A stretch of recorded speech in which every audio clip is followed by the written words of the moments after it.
in 2016 you don't have a flight ticket to purchase and to visit to funnel hacking live, to attend funnel hacking live. So what, you start your traveling through your cycle and carry your entire bag, and then you visit to the funnel hacking live, and now you are multiple time funnel hacking live speaker, end up with working with Russell Brunson. So what are the standout lesson you learned along the way in this particular journey? How they know that what is the big need of the my dream customer is, and how somebody can know what is my customer's need? There's a lot of ways to find out that information. The first step in that is to just get clear on your dream customer. If I can get hyper clear on my dream customer, that includes understanding what problems that they're already experiencing. So could you share some specific insights on or techniques you use to seamlessly transform an innovative offers into a cash flow?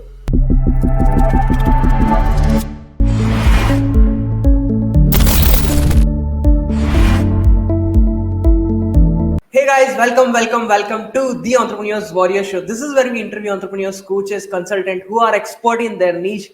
And guess what? Today we have one of the super awesome guests with us. He's one of my favorite person.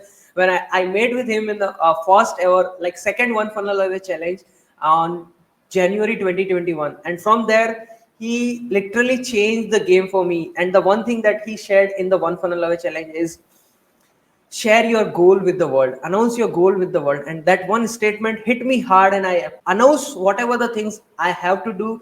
And because of that, I am here hosting an interview with this particular man. He is Russell Brunson's offer creation specialist, and he is a multiple Tacoma Club winner, funnel hacking live speaker, and the king of offer creation. So without further ado, let's have the man, the legend, Steve J LARSEN on the stage. So in today's show, I'm hosting interview with Steve J LARSEN. Steve is really powerful and worked with Russell Brunson and all the great things he did in the past. And he shared a lot of great insights in today's interview, like offer creation, what kind of things that you can change or you can improve, that your offer can work, and about mindset and so many things. And if you are someone who wants to launch your interview show and want to know how to connect with the high profile individual, high profile network, all you need to do is reach out to me, or you can drop interview in the chat box. I'll share with you the details on how you can start your show, how you can connect with high profile individual, and all those kind of things. So now let's enjoy the interview with Steve J LARSEN. Hi Steve. Hey, how's it going? Thanks for having me. All good. I'm really excited to have you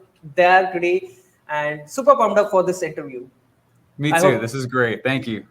Yes, super.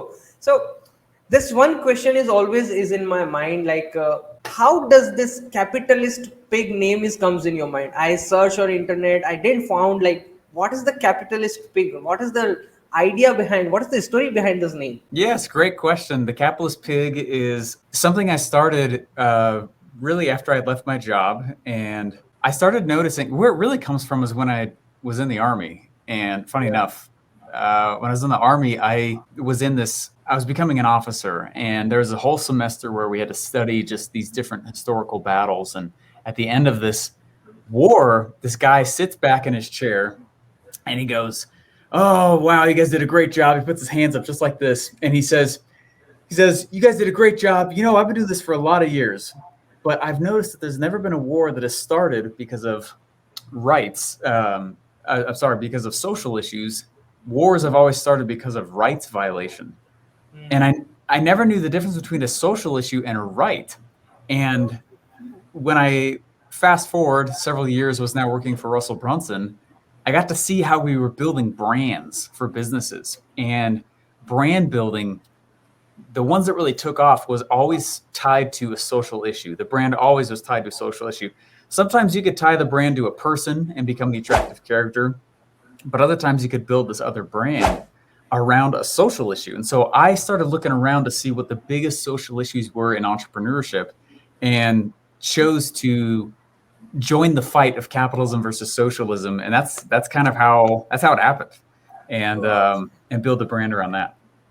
Love this story behind how actually you find the name of this one thing. Awesome.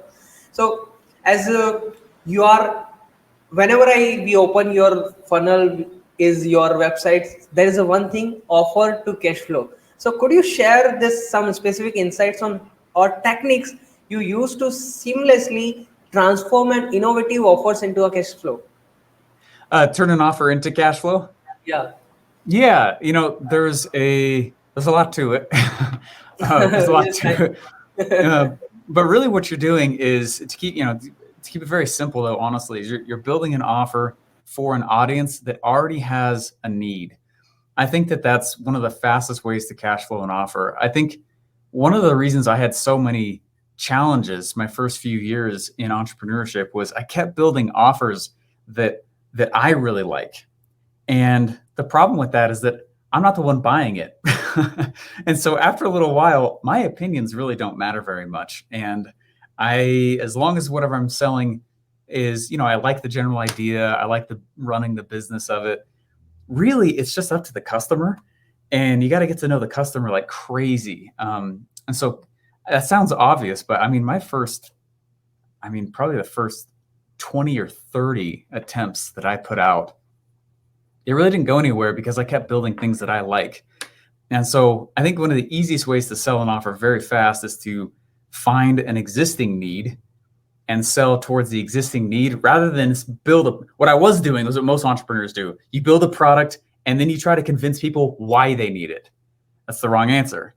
You need to build a offer around something they already know that they need or want. And that already increases the momentum towards the purchase. It shortens the distance that you have to travel with them and the amount of education you have to give them in order to sell them. And so if you were able to turn around and sell that, I think that's the hardest part though about entrepreneurship is most people will try to go guess. And not many people really like the answer that there's a bit of a research phase at the beginning of offer creation that you have to go through. And it might mean that you're going to go through a lot of different prototypes of that offer and go through a lot of different ideas, But what you're trying to do is not just get answers, you're also trying to hedge your risk and make sure that you're not having as much risk because you understand what the customer wants so much. And as basic of an answer it's something that is skipped so frequently that really is the answer is build something people want and then write really good hooks.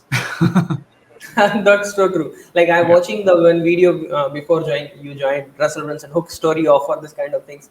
Super. So how someone can for suppose there is a coaches or consultant in the market, they want to create an offer. How they know that what is the big need of the my dream customer is there, and how somebody can know what is my customer's need? How we can figure it out? Great question. Yeah, there's a lot of ways to find out that information. How do I know what my dream customer is actually wanting? Really, the first step in that is to just get clear on your dream customer. If I can get hyper clear on my dream customer, that includes understanding what problems that they're already experiencing. And so the more I can get to just know and clarify who my customer is, it actually gets easier to build a product for them. And that was one of the big shifts that I made probably, I think I was attempt number 30 when I finally realized that I always started my product creation by asking the question, what should I sell? What should I sell? And it was that question that was always in my mind, what should I sell? What should I sell? What should I sell? And I obsessed over it. I was like, why can't I figure out what to go sell? That person can, and that person can, and why can't I figure that out? And when I realized is I was beginning the journey with the wrong question. The first question is not what should I sell? It's who should I sell? And when you get really clear on who you want to work with, who your dream customer is, and you get to know where they're already trying to go, and you get to know where they are already trying to get away from, and you're trying to get to know how they think, what they're embarrassed about, what they resent secretly that they want no one to know about, what are the storylines happening in their life. It actually gets really easy to build a product for them because all you're doing is bridging the gap on whatever gap they're running into for the journey that they're already on. And if you do that, it's much easier. Otherwise, you have to go to the other route and teach people why they need your product. And it's such a hard way to sell. Yeah, so true. Like if we got clarity and who is my dream customer whom I have to serve, and then if we are offering them our product, it's very easy. The otherwise it is very hard to sell. Like once I create a product and then I need to teach like why they need to buy, it's very hard for us. That's what you mentioned. It's So really tough. powerful. Yeah. Yeah, awesome. So in market, like there are webinars, challenges, events. You are also doing the challenges, 5 days challenges, events as well is coming on. So with your experience and expertise, which is the most profitable way to have a high conversation? It's a most profitable way to have high conversion. Yes. It really depends what you're selling. It also depends who you're selling to. I'll just say for the info product space, because most people are probably some kind of info product, some kind of Yes. infopreneur. Right now, my favorite way for the cheaper products is I love 5-day challenges, free 5-day challenges, leading to continuity. It's just the best. I love it. And that's what I shut down my whole product line at the beginning of this year and restarted it because of that. So front end is challenges, free challenges. On the back though, it's still events. Challenges and live events. Those two right there are by far my favorite ways to convert.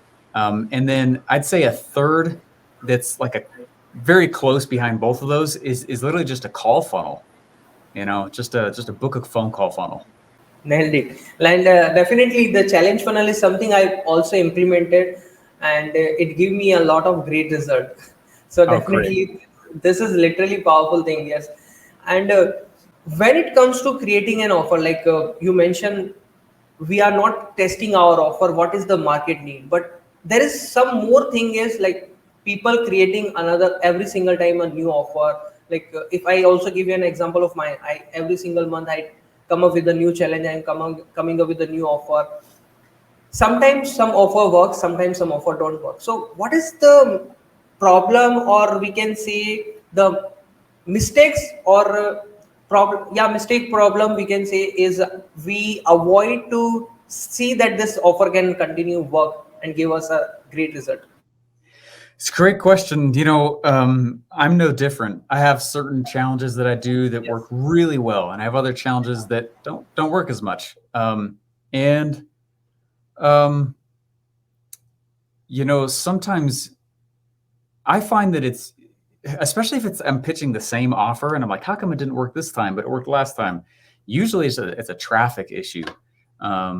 What changed, even though I'm pitching the same thing and I'm doing the same challenge and I feel like I'm delivering all the content the same ways, what really did change is the audience, and how I filled the room was different than the time before. And that really is the big key difference. Maybe there was a challenge where it was mostly from my list, and they're going to buy very differently than if I just start trying to go figure out cold ads. Cold ads is going to perform much differently than my actual list. That's usually the change. The other thing I do though is when I've done a few webinars and I can tell that it's not, I can tell that it's going to convert not just from my list, but from any ads. I'll go automate it. I'm like, you know what? It's good enough. I know it's not going to convert the same as live, but I want to buy my time back. And so I've done this challenge 5 or 6 times. I'm going to go automate the challenge so it runs once a month, and I'm going to go do the next one. And that way, as I go, I'm starting to leave these little assets on the internet that just create cash. And that's probably one of my biggest regrets in my professional career is that I didn't automate as much as I could have. I got too addicted to launching the next thing and not on automating what worked and just leaving it up to just work. But yeah, hopefully that answers your question. Love this, and definitely, yeah. And what you mentioned is the one thing is the traffic, and whatever what you mentioned, one like last month my offer convert well, this month my offer doesn't convert well, and the same thing happened with me. Like 3-4 months ago, I launched the same offer, same product, everything was same, but the main thing was the lead was not the qualified lead, and at the same time the traffic, not that much lead was there. So that's something, yeah, that's really amazing thing you shared. Yeah, So the challenge of it turns into, if you can, one of the reasons what's great to automate is because even if I'm delivering the same content, I never deliver it in the same way every time. And so if there's one challenge where I can just tell I was really on and I was crushing it, and I was doing great, it was awesome. Sometimes it's best for me just to go automate that as fast as possible, because I don't know that I'll ever be able to say it in the same way the next time. And even though the content is the same and the offer is the same, my delivery is the only thing that shifted and changed. And when it's automated, the benefit of that is now it's kind of like when I was a door-to-door salesman and I would go knock on doors and sell. I was giving the same script every time, but never in the same way. And I think one of the benefits of the internet is you're able to go take your best pitch and your best content and automate it. And sure, it could, maybe not convert the same because it's automated and not live, but at least it's the same pitch every time. And you can start tweaking it. And ooh, looks like at minute 6, I'm getting some drop off there. Let me go start tweaking whatever's going on at minute 6, and you re-upload it. And that's one of the cool parts of the funnel space that I don't feel like a lot of people really get into, where you're tweaking the automated piece instead of trying to always be on. yes, love this. And a bit about your journey, because we have very limited time. But as I mentioned, I am following you from 2021 and see a lot of your stuff. Like you started you in 2016, you don't have a flight ticket to purchase and to visit to Funnel Hacking Live, to attend Funnel Hacking Live. So what you end up traveling through your bike cycle and carry your entire bag, and then you visit to the Funnel Hacking Live. And now you are Funnel Hacking Live speaker, you multiple time Funnel Hacking Live speaker, end up with working with Russell Brunson. So what are the standout lesson you learned along the way in this particular journey? Oh, so many. I think that people get too comfortable with the way things are, and they don't work very hard to change things. That's kind of a weird answer, but they a lot of times. For a quick example, I am not at all the same guy that I was when I left my job 5 years ago. The Russell Brunson that I was working for when I left my job was a different Russell Brunson than the one that hired me. And I think that's one of the greatest benefits of the entrepreneurial space, is that you're able to go tap into this superpower for personal growth in a way that I don't know that I would ever be able to actually like force myself to grow the way that entrepreneurship makes me grow. And I think that that's one of the biggest key pieces that I would pass on to others, is to recognize that you probably will not be the same person. And even 6 months from now, if you just dedicate yourself to the game and you learn how to speak and you learn how to go pitch and be a marketer and build products and be a business person, and it will change you quickly. And that can be, there's been multiple times where I felt like I've been changing so fast, I can feel the ground is just moving beneath my feet. I'm like, oh my gosh, but it also it can be really weird for your loved ones, because they start to lose touch of who you are. And so it becomes even more important to constantly spend a little bit of extra time with the important people in your life, because they have to re-meet you and reintroduce yourself to them, even though they know you are. That, yeah, he's kind of a newer me. He's kind of a newer me. He's kind of a newer me. And that's rare to find that kind of support. But I think it's one of the greatest accelerants that I've ever been blessed with, is to have people in my life that celebrate my change instead of condemn me for it. And the first person that you have to convince is yourself that it's okay that you're going to change, and not be so, don't be afraid. I'm not saying you are, but anyone who's watching or listening, don't be afraid of the game. This whole entrepreneurship, you're going to be different, and that's okay. I was really afraid that making money would take me against my will and would turn me into a rich jerk.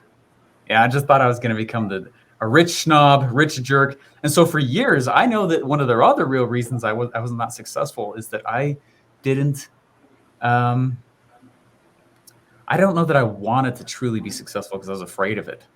I was afraid to change and afraid to grow. And so I would say that that's probably the next biggest piece is that looking back, I can't wait to meet the me that's, 2 years from now. That's going to be cool.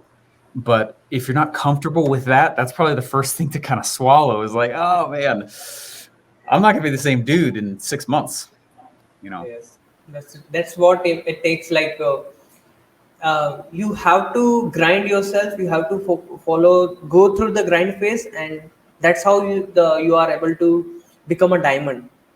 Yeah, and that really is how I look at it is that you set a goal and don't change the goal. What ends up happening is, all right, here's the goal, and you go for the goal, but you end up breaking yourself on the goal.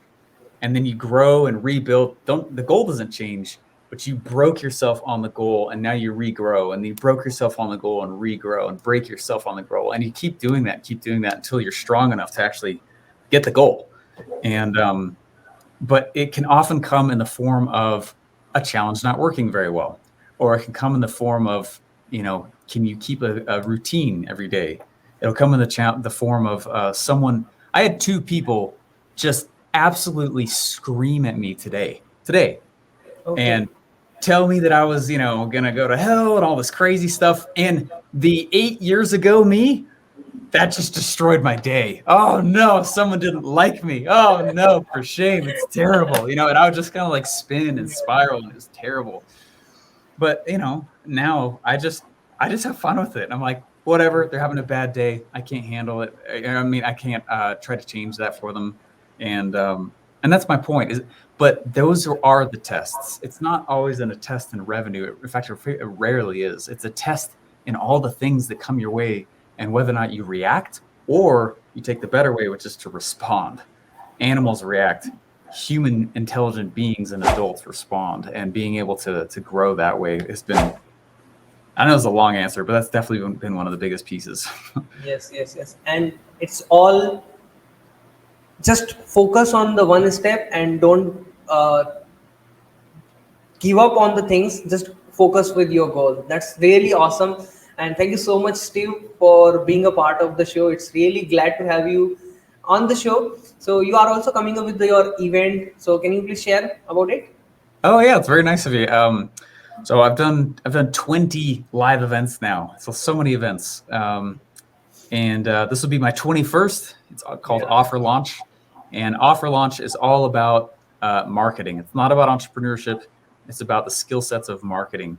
And the only way to measure marketing is lead gen. We don't measure it in likes and subscribes. It's not measured in comments. Those are just content metrics. And so this will teach how to create lead-based attention out in the internet. Awesome. So I'll drop the link in the show notes. Go and check it out. Thank you so much, everyone, for being here, and share what is your biggest lesson from this one interview, and show your love to the Steve J Larsen. Thank you so much, Steve, for being a part of the show. Thanks a lot.